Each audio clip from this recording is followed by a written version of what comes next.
দর্শক, প্রধান উপদেষ্টা প্রফেসর ইউনূস 4 দিনের জাপান সফরে রয়েছেন। আমরা দেখেছি তিনি জাপান সফরে গিয়েছেন। কালকের আগের রাতে মধ্যরাতে তিনি ফ্লাইটে চেপেছেন এবং জাপানে গতকালকে সারাদিন বিভিন্ন কর্মকাণ্ড করেছেন। প্রধান উপদেষ্টা জাপান সফর শেষ করে দেশে ফিরে একটা নতুন কিছু ঘটবে এই আলোচনা চতুর্দিকে শোনা যাচ্ছে। অর্থাৎ প্রধান উপদেষ্টা দেশে ফেরার পরে নতুন কোনো ঘোষণা আসতে পারে সরকার থেকে। সেই ঘোষণা কি সেটা নিয়ে নানা রকমের চাঞ্চল্য তৈরি হয়েছে। এরকম কথা যখন দেখছি তখন প্রধান উপদেষ্টা জাপানে বিভিন্ন রকমের বৈঠক করছেন, কিন্তু জাপানের এই সফর আসলে নির্দিষ্ট কোনো রাষ্ট্রীয় সফর না, একটা সম্মেলনে মানে যোগদানের জন্যই তিনি গিয়েছেন। জাপান সরকারের আমন্ত্রণে গিয়েছেন এমনটা বলা যাবে না এবং জাপান সরকারের সঙ্গে তেমন কোনো ব্যাপার, ব্যবসায়িক ব্যাপার, লেনদেন এরকম হওয়ার সম্ভাবনাও খুব কম। যদিও প্রেস সেক্রেটারি শফিকুল আলম বলছেন জাপানের সঙ্গে $1 বিলিয়ন চুক্তি হওয়ার সম্ভাবনা রয়েছে। এরকম সম্ভাবনার কথা প্রতিটা সফরের, বিদেশ সফরের প্রাক্কালেই তিনি বলেছেন, কিন্তু কোনোটাই আমরা বাস্তবায়ন হতে দেখিনি। এবারও তেমনটা হবে এরকমটা অনেকে বলছেন, কিন্তু জাপান সফর থেকে ফিরে আসার পরে দেশে নতুন কিছু ঘটবে এই আলোচনা রয়েছে। প্রধান উপদেষ্টা জাপান সফরে গেছেন দেশের একেবারে ক্রান্তি লগ্নে। আমরা সেটা নিয়েও একটা ভিডিও বানিয়েছিলাম। দেশ যখন অস্থির, চতুর্দিকে আন্দোলন সংগ্রাম এগুলো চলছে, সচিবালয় যখন অস্থির, সেরকম একটা মুহূর্তে তিনি জাপান সফর গেলেন। জাপান সফরকে নিয়েও বিতর্ক তৈরি হয়েছে, এরকম সময় তিনি কেন গেলেন। জাপান সফর যখন রাজনৈতিকভাবে দেশে উত্তেজনা ছড়াচ্ছে তখন জাপান সফরটা আদতেও প্রয়োজন ছিল কিনা এরকম আলোচনার মাঝে তিনি গিয়েছেন, কিন্তু দেশে ফিরে নতুন কিছু ঘটবে এরকম প্রত্যাশা অনেকে করছেন। কিন্তু সেই নতুন কিছুটা কি ঘটতে চলেছে জাপান সফর শেষে দেশে আসার পরে প্রফেসর ইউনূস কি ঘোষণা করতে চলেছেন সেই আলোচনা করব এই ভিডিওতে। থাকবেন পলিটিক্স টিভির নিয়মিত আয়োজনে।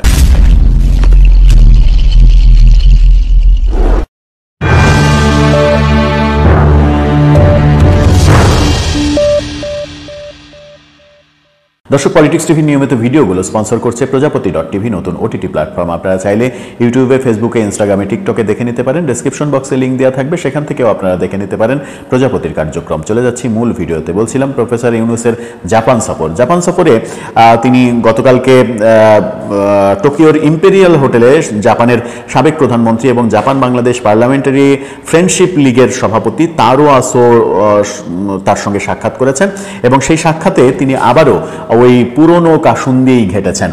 জুনের মধ্যে নির্বাচন হবে, জুনের মধ্যে বাংলাদেশ সরকার বাংলাদেশে নির্বাচন করবেন, সেই কথাই আবার পুনর্ব্যক্ত করেছেন। এমনটাই প্রেস ব্রিফিংয়ে, প্রেস উইং থেকে জানানো হয়েছে। অর্থাৎ সরকারের অবস্থান এতটুকু পরিবর্তন হয়নি, বরং সরকার বিভিন্ন রাজনৈতিক দলগুলোর সঙ্গে যে বৈঠক করেছেন সেই বৈঠকে আরো বেশি শক্তিশালী হয়েছে এমন ধারণা করা হচ্ছে এবং সরকার যে সংখ্যাতত্ত্বের ভিত্তিতে বিচার করছে রাজনৈতিক দলগুলো, সেটাও এখন দিনের আলোর মতো পরিষ্কার। আর সরকারের ভাবনায় কতগুলো রাজনৈতিক দল তার পক্ষে অবস্থান নিচ্ছে, কতগুলো রাজনৈতিক দল বিপক্ষে আলোচনা করছে, সেই সংখ্যাটা বিচার করছে। অর্থাৎ সেই ক্ষেত্রে বিএনপি প্রায় একা হয়ে যাচ্ছে সরকারের কাছে, এরকম প্রসঙ্গও সামনে আসছে। তার মানে হচ্ছে যে সরকার সংখ্যাগরিষ্ঠ দলের মতামতের ভিত্তিতে নিজেদেরকে আরো বেশি শক্তিশালী করে ফেলছে। এই আলোচনাটা পাকাপোক্ত হিসেবে সামনে আনা হচ্ছে। বাস্তবতা কি তাই? বাস্তবতা হচ্ছে বিএনপি এবং আওয়ামী লীগকে যদি বাদ দেওয়া হয় বাংলাদেশের রাজনীতিতে এবং বাংলাদেশের জনগণের প্রতিনিধিত্ব করার ক্ষেত্রে, তাহলে বাকি রাজনৈতিক দলগুলো বাংলাদেশের মানুষের, জনগণের কত পার্সেন্টের প্রতিনিধিত্ব করে? সব মিলিয়ে হয়তো 10%-এর প্রতিনিধিত্ব করে। তো 10%-এর প্রতিনিধিত্ব করা রাজনৈতিক দলগুলোর মতামত যদি সরকারের কাছে গুরুত্বপূর্ণ হয় এবং সরকারের যে ক্ষমতা, সেই ক্ষমতা বৃদ্ধি করে, তাহলে সেখানে একটা বড় প্রশ্নবোধক চিহ্ন থাকে। আবার আরেকটা প্রসঙ্গও রয়েছে, বাংলাদেশে এই মুহূর্তে নিবন্ধিত দলের সংখ্যা 46টিরও বেশি। এই 46টি দলের নাম কি বর্তমান সরকার আদৌ জানে? আমার মনে হয় জানে না, কারণ তারা যে কার্যক্রমেই যাচ্ছে, যেখানেই যাচ্ছে, সেখানেই আমরা তাদের মুখে শুধুমাত্র 3টি থেকে 4টি-5টি দলের নাম শুনছি। সেই 3টি দলের নাম যখন শোনা যাচ্ছে তখন এনসিপির নাম আসছে, অথচ এনসিপি এখন পর্যন্ত নিবন্ধিতই না, ওই 46টা দলের মধ্যেই না। তারা বিএনপিকে চেনে, জামাতকে চেনে, এনসিপিকে চেনে, এর বাইরে কাদেরকে চেনে? আমরা একটা অনুষ্ঠানে প্রধান উপদেষ্টার সহকারী প্রেস সেক্রেটারি সেক্রেটারি অপূর্ব জাহাঙ্গীর, যিনি প্রধান উপদেষ্টার সম্পর্কে ভাতিজা হন, ভাইয়ের ছেলে, তার কথাই শুনছিলাম যে তিনি যে 4-5টা দলের নাম বললেন সেখানে তার 4 নাম্বার দল, 3 নম্বরে 1 নম্বরে বিএনপি, জামাত, এনসিপি এবং 4 নম্বরে তিনি দলের নাম বললেন। একটা ইস্যুতে বললেন যে বিভিন্ন দলই তো কথা বলছে, বিএনপি কথা বলছে, জামাত কথা বলছে, এনসিপি কথা বলছে, এবি পার্টি কথা বলছে, এবি পার্টির নাম তিনি 4 নম্বরে বলেছেন। তার মানে হচ্ছে এবি পার্টি সরকারের বেশ কাছের একটা পার্টি। এবি পার্টি কারা? যারা প্রেসিডেন্ট এবং সেক্রেটারি সর্বস্ব দল।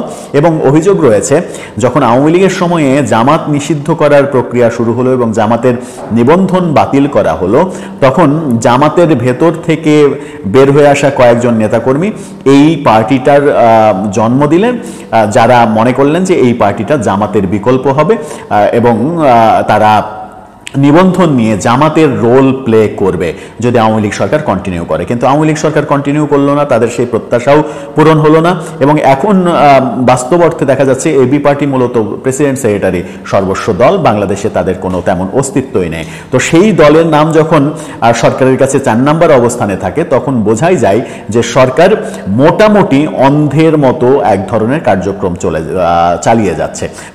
তারা এখন পর্যন্ত যে 20-22টা দলের সঙ্গে বৈঠক করেছে, সেই ক্ষেত্রে বিএনপি ভার্সেস 22টা দল এরকম পজিশনে তারা যেতে চাচ্ছে। অর্থাৎ বিএনপি ডিসেম্বরের মধ্যে নির্বাচন করছে, বাকি কোনো দলই স্পষ্টভাবে ডিসেম্বরের মধ্যে নির্বাচন চায়নি।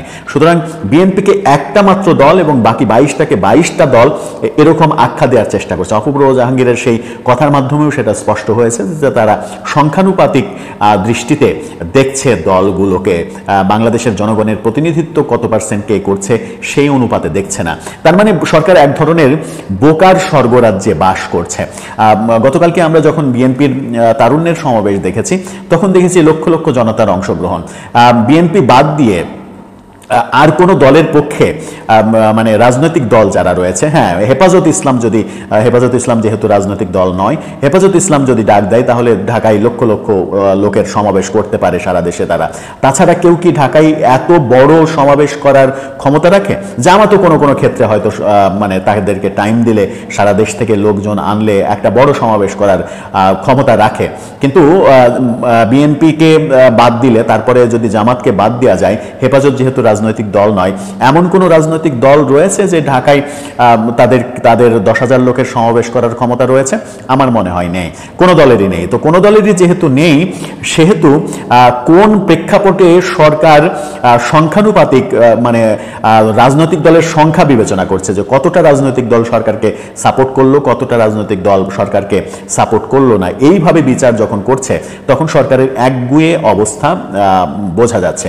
আবার অনেকে বলছেন জাপান সফর শেষে প্রধান উপদেষ্টা দেশে ফিরে নতুন কোনো সিদ্ধান্ত ঘোষণা করতে পারেন। নতুন সিদ্ধান্ত কি? যেমন অপূর্ব জাহাঙ্গীর বলেছেন, জনগণকে রাজনৈতিক দলগুলোকে আস্থায় না আনতে পারলে প্রফেসর ইউনূস থাকবেন না। তিনি বরং সাংবাদিকদের উপস্থাপককে উল্টা প্রশ্নই করেন, আপনার কি মনে হয় যে রাজনৈতিক দলগুলোকে আস্থায় আনতে না পারলে প্রফেসর ইউনূস একদিনও ক্ষমতায় থাকবেন? এই প্রশ্ন করেন। তার মানে হচ্ছে প্রফেসর ইউনূস যদি ক্ষমতায় থাকতে না চান, রাজনৈতিক দলগুলোকে আস্থায় যদি আনা না যায়, তাহলে তিনি পদত্যাগ করতে চলেছেন এবং সেই সম্ভাবনাই এখন পর্যন্ত প্রবল। জাপান সফর শেষে সেরকম একটা ঘোষণা দিয়ে দিলেও অবাক হওয়ার কিছু থাকবে না, যখন বিএনপি তার স্পষ্ট অবস্থান ব্যক্ত করেছে এবং বিএনপি স্পষ্ট অবস্থান ব্যক্ত করার মাধ্যমে একটা বার্তা দিয়েছে, শোডাউন করেছে যে সরকার ডিসেম্বরের মধ্যে 31শে ডিসেম্বরের মধ্যে নির্বাচনের তারিখ ঘোষণা না করলে বিএনপি আন্দোলনে চলে যাবে। আর আন্দোলনে চলে গেলে সরকার যে টিকতে পারবে না এটা সরকারও জানে। বিএনপি নেতা গয়েশ্বর চন্দ্র রায় বলেছেন যে আমরা যদি মাঠে নামি তাহলে তো 24 ঘন্টাও টিকতে পারবেন না। আবার মির্জা আব্বাস বলেছেন যে সরকারের প্রতিটা অঙ্গ প্রত্যঙ্গে পচন ধরেছে। সালাউদ্দিন আহমেদ বলেছেন প্রফেসর ইউনূস পদত্যাগের নামে নাটক করছেন। নুরুল হক নূরের দল বলছে যে প্রফেসর ইউনূস পদত্যাগের নাটক করছেন। এই যে কথাগুলো, এই কথাগুলো সরকারের জন্য কাল হবে। সরকার প্রধান উপদেষ্টা জাপান থেকে দেশে ফেরার পরে দুটো কাজ করতে পারেন আমার মনে হয়। বিএনপিকে যেহেতু আস্থায় নেওয়া সম্ভব হচ্ছে না, সেহেতু নতুন যে আলোচনা শুরু করানো হয়েছে বিভিন্নভাবে পৃষ্ঠপোষকতা দিয়ে জাতীয় সরকারের প্রসঙ্গ, সেই জাতীয় সরকারের পদ্ধতিতে আলোচনা শুরু করার একটা চেষ্টা আমরা দেখতে পারি, যেখানে প্রফেসর ইউনূসকে রাষ্ট্রপতি করা হবে এবং তারেক রহমানকে প্রধানমন্ত্রী হওয়ার অফার দেওয়া হবে। কিন্তু বিএনপিকে জীবনেও জাতীয় সরকারের ইস্যুতে রাজি হবে? আমার মনে হয় না যে বিএনপি এত বড় রাজনৈতিক ভুল করবে। তার মানে হচ্ছে সেটাও ব্যর্থ হওয়ার একটা একটা উপক্রম রয়েছে। তাহলে প্রফেসর ইউনূসের সামনে পথ খোলা কি? সামনে পথ খোলা হয় বিএনপিকে এবং সেনাবাহিনীকে আস্থায় নিয়ে সরকার পরিচালনা করা, নতুবা তার ওই সংখ্যাতত্ত্বের বিচারে যে 22টা দল আমাকে সমর্থন দিচ্ছে সুতরাং সরকার যেটা ইচ্ছা সেটা করবে, সেই প্রত্যাশা পূরণ হবে না। যখন আর্মি আস্থায় নেই এবং আজকে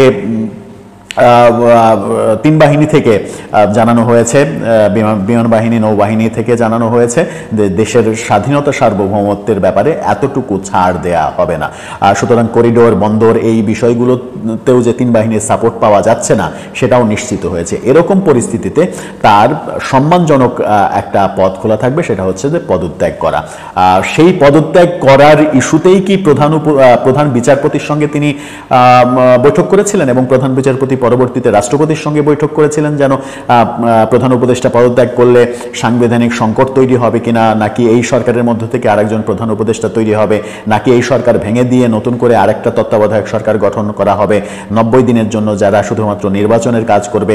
এই প্রসঙ্গগুলো সামনে এসে যাচ্ছে। প্রফেসর ইউনূসের সরকার এখন পর্যন্ত যতগুলো পদক্ষেপ নিয়েছে, যেমন সংস্কারের কথা যদি বলি, তাহলে সংস্কারের টপ 13টা যে পয়েন্ট, সেই টপ 13টা পয়েন্টেই সমাধান হয়নি, বিএনপি একটাতেও রাজি হয়নি। সুতরাং সংস্কার কার্যক্রম আগানো সম্ভব হচ্ছে না। বিচার একদিনের কাজ নয়, তাড়াহুড়া করে বিচার করতে গেলে আন্তর্জাতিকভাবে প্রশ্নবিদ্ধ হবে এবং সেই প্রশ্নবিদ্ধ বিচার পরবর্তীতে আমরা এমন চিত্র দেখতেও পারি যে আজকে কোনো একজনের ফাঁসির আদেশ দেওয়া হলো, তারপরে পট পরিবর্তনের পরে বীর বিক্রমে তিনি কয়েকদিনের মধ্যে জেল থেকে বেরিয়ে এসে শাহবাগে দাঁড়িয়ে বললেন যে আমি আজ মুক্ত, আমি আজ পাখির ডানা মেলে উড়ে বেড়াবো, আমাকে বাধা দেওয়ার কে আছে? সেরকম পরিস্থিতি যদি আমরা দেখি তাহলে অবাক হওয়ার তো কিছু থাকবে না, কারণ সেরকম উদাহরণ বাংলাদেশে অলরেডি ঘটে গেছে।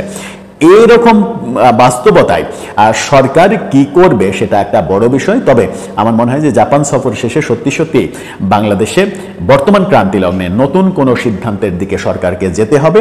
সেই সিদ্ধান্ত পজিটিভ হোক আর নেগেটিভ হোক, কার পক্ষে গেল কি গেল না, আমরা সবসময় আমাদের প্ল্যাটফর্ম থেকে বলে আসছি যে সিদ্ধান্তটা কার পক্ষে গেল কার পক্ষে গেল না, দ্যাট ডাজ নট ম্যাটার। একটা মাত্র পয়েন্ট আমাদের বিবেচ্য, সেটা হচ্ছে সিদ্ধান্তটা বাংলাদেশের পক্ষে থাকলো কিনা। সেই পয়েন্টেই আমরা অবিচল থাকতে চাই। দর্শক, আপনার কি মনে হয়, জাপান সফর শেষে সত্যি কি প্রধান উপদেষ্টা পদত্যাগ করে ফেলবেন?